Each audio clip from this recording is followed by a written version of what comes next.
Hello! Hey everyone! Welcome to Isolation Station, our first proper episode.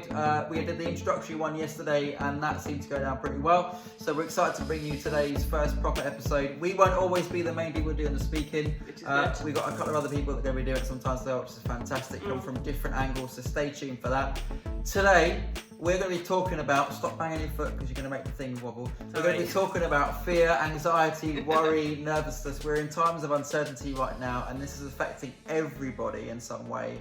From those of you that have left school, college, early and didn't get a chance to see that through, or the exams and worrying about what their future might hold. Those of you that are that have teams of people that you oversee, that you employ, and perhaps can you afford to keep them on. It's affecting people in different ways, even getting the virus itself and the nervousness around that. What does that look like? We know people already through our friendship groups of people that have contracted it and are not well in it. So we're going to be talking about fear, and just two things we want to give you today, practical advice that we really hope will help you fight in stopping the spread of fear, either in your own brain or in your homes as well, as we look to kind of put together this little PPE thing. What's PPE? Personal protective equipment. So it's just our way to help give you guys some tools or ideas or ways that you can kind of combat some of the things that are going to come at you in this time. So not just the virus itself, but all the other things that come along with that. Stuff that affects your mental health, stuff that affects your family, stuff that affects you physically, all of that.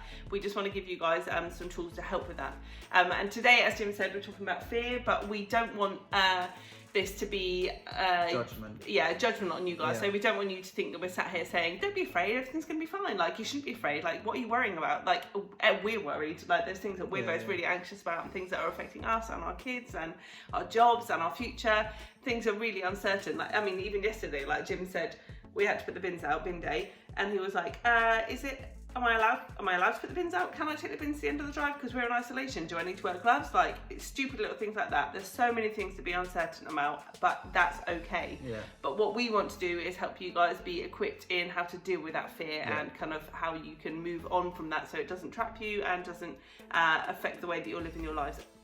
Yeah, that's great. Yeah. So what I want to say is that we cannot control the context of this, right? It's happening, but we can control our thoughts, and we can control our focus. Right now, we can't control the thought that crops up, but we can control what we do with it, so it doesn't infiltrate and start to change things.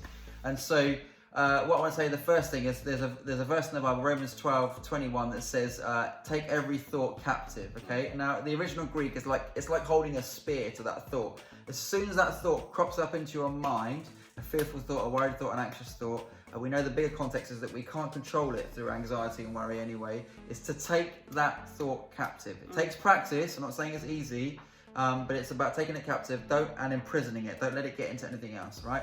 The second thing I want to say is about our focus. Again, a Bible verse that I found really helpful for me is this, from Philippians 4:8-9. It says, "Do best by filling your minds and meditating on things true, noble, reputable, authentic, compelling, gracious, the best, not the worst, the beautiful, not the ugly." Focus on the beautiful, good things. Abby, do you want to say anything about that?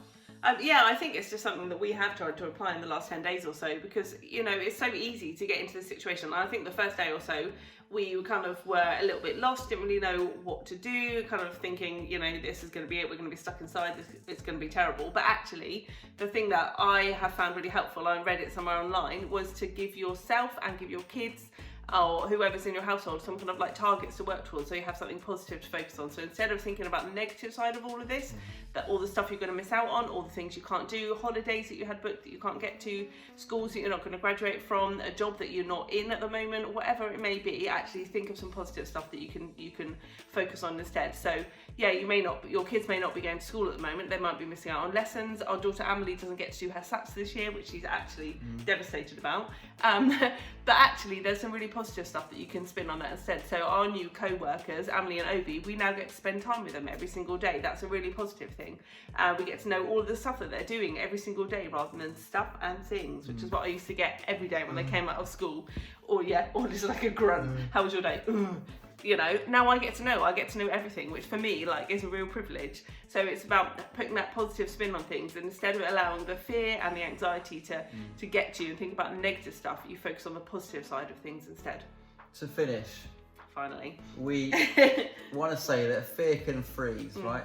It often does. Any form of fear freezes you. And I don't want, for me or for us, to be about life on pause, right? I want this to be a chance for us to learn new rhythms, to deal with things, to face them, and to learn how to see ways to come out of them. Hopefully with fear, it's about taking those thoughts captive early on, and I need to practice that myself, and then also focusing on the positive things so that I'm not sat on the sofa at 9 o'clock freaking out about the next news broadcast or scrolling through social media looking at all the horrible stats.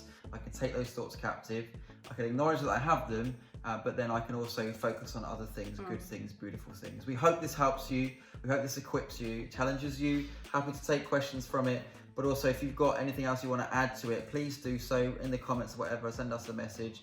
If you're in a really bad place as well right now, please just say something to someone, or to us, to me, to Abby, whatever, and we'd love to talk to you about that as well. So yeah, we hope this helps and equips, and we'll hopefully see you soon. Take care, stay safe, stay indoors.